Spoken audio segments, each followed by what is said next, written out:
3 एकड़ में फैला परिसर, चारों तरफ घास फूस, जंगल, झाड़ी और इसके बीचों बीच एक स्तंभ खड़ा है।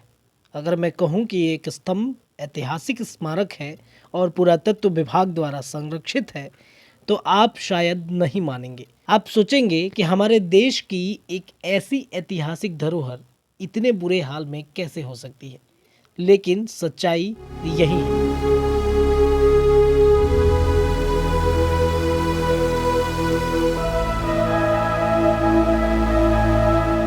बिहार प्लस की टीम सोमेश्वर नाथ मंदिर और केसरिया स्तूप की यात्रा के बाद लौरिया अरेराज में स्थित अशोक स्तंभ को देखने निकल पड़ी है। तो चलिए, आज के एपिसोड में हम आपको लौरिया अरेराज में स्थित अशोक स्तंभ को करीब से दिखाएंगे और उसे पूरी तरीके से जानने की कोशिश करेंगे।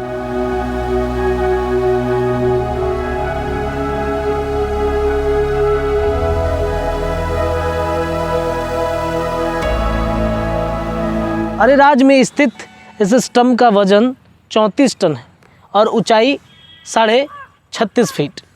कहा जाता है कि आज से 3000 वर्ष पूर्व यहाँ भगवान बुद्ध आए हुए थे। उनके आगमन के 100 साल बाद सम्राट अशोक ने जहाँ जहाँ भगवान बुद्ध गए थे वहाँ वहाँ उनकी याद में कुछ न कुछ बनवाया था। इसी क्रम में सम्राट अशोक ने इस अशोक स्तंभ का निर्माण करवाया था।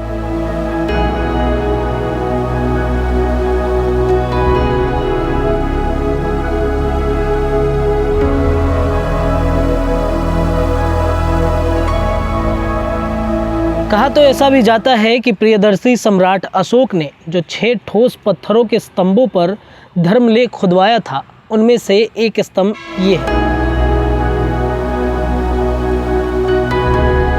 इतिहासकारों की माने तो सम्राट अशोक ने अपने राज्याभिषेक के 26 वर्ष के बाद यह धर्मलेख लिखवाया था। स्तंभ को करीब से देखने पर आप इसके ऊपर खुदे हुए अक्षरों को देख सकेंगे, जो कि पाली भाषा के ब्राह्मणी लिपि में है।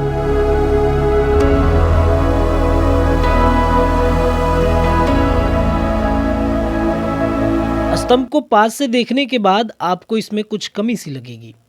ऐसा लगेगा मानो यह स्तंभ अधूरा है, इसमें कुछ मिसिंग है।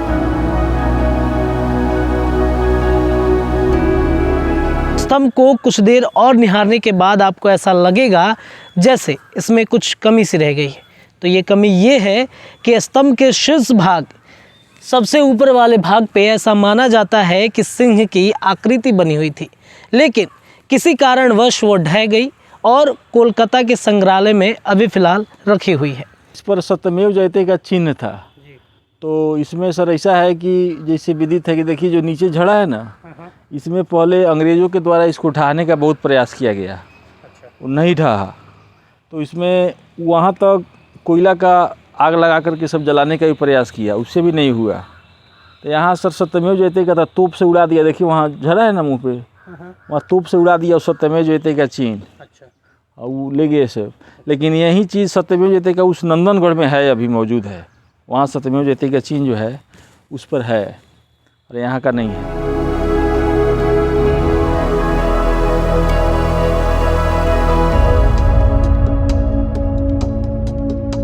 स्तंभ के पास आपको एक ढांचा दिखाई देगा। कहा जाता है कि यह ढांचा असल में सम्राट अशोक द्वारा बनाए गए कमरों का है, जहां सभाएं लगती थी। अभी इस जगह की खुदाई आधी हुई है, इसलिए बहुत से राज और बहुत सी जानकारियां अभी जमीन के अंदर दबी हुई हैं।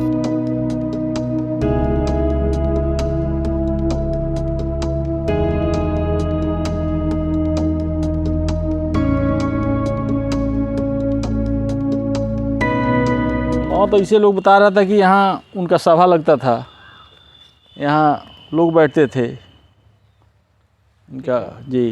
यही सब लोग बताइए। अभी अधूरी जानकारी है क्योंकि खुदाई तो हुआ नहीं है। खुदाई जब पूरा होगा तो उसके बारे में कुछ ज़्यादा निकलेगा।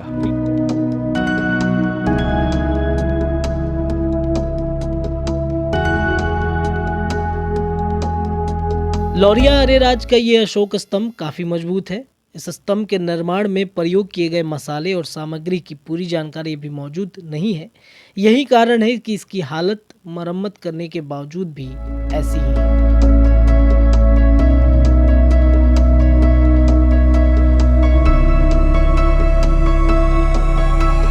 अभी तक किसी को पता नहीं चला।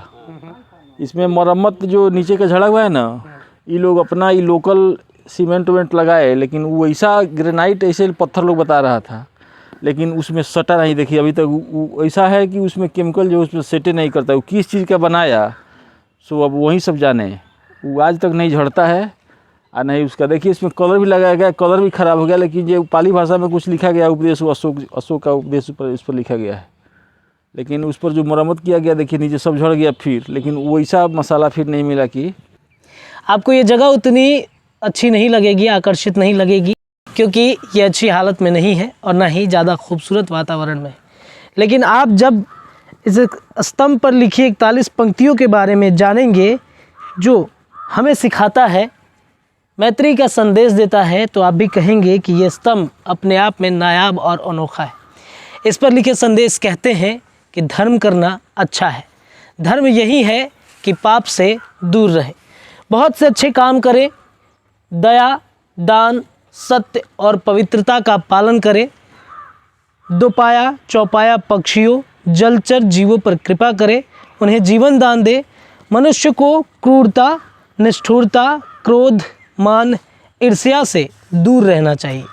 ऐसा करने से इस लोक में सुख मिलेगा और मेरा प्रलोभ भी मिलेगा। हम चाहेंगे कि आप इस स्तंभ को देखने एक बार ज़रूर आए। बिहार प्लस की टीम ऐसी ही तमाम ऐतिहासिक धरोहरों, ऐतिहासिक जगहों का भ्रमण आपको कराते रहेगी। मिलते हैं अगले एपिसोड में, देखते रहिए बिहार प्लस। बहुत बहुत धन्यवाद।